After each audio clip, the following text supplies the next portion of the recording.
Nas Genta Pangan, bagaimana melihat potensi pertanian di Jawa Tengah ini? Ya, secara umum kan sebetulnya Jawa Tengah itu kan sebetulnya sentra produksi pertanian ya.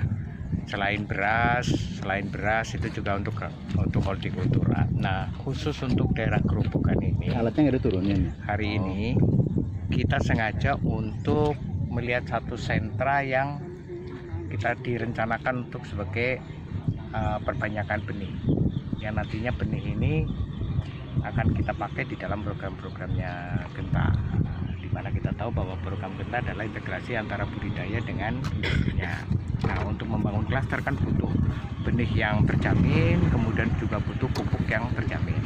Nah, hari ini kita sudah bisa dapat mendapatkan bahwa ada kawan-kawan Genta di Gerobokan, khususnya di Tanjung Harjo ini, yang sudah beraktivitas sebagai penangkarnya, dan itu juga perbanyakan untuk pertanian. Nah, ini perlu kita angkat, dan ini kedepannya kalau bisa kita pakai di dalam.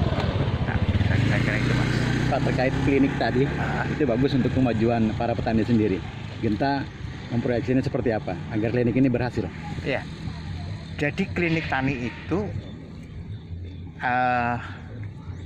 satu wadah, di mana nanti di sini itu adalah yang kita beri tugas untuk melakukan pendampingan kepada petani dan fasilitasi.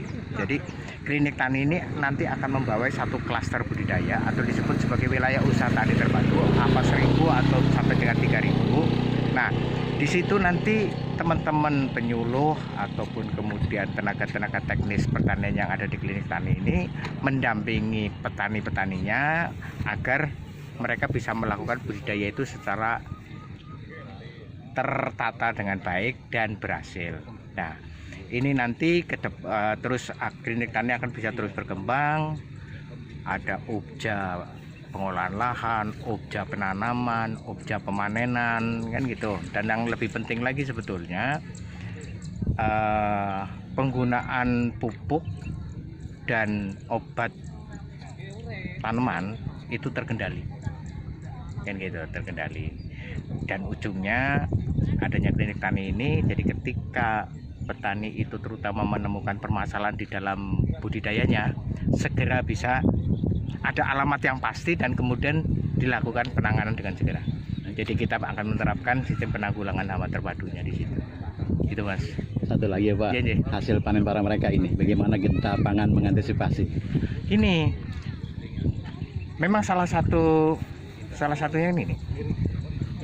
Petani itu begitu menghasilkan gabah, di sini nih poinnya. Petani ketika berbudidaya pintar, tetapi ketika melepas gabah ini agak bermasalah. Maka integrasi ini maksudnya adalah hasil budidaya ini nanti ditampung di rice mill milik keluarga Genta, kan gitu. Jadi langsung, nah untungnya apa?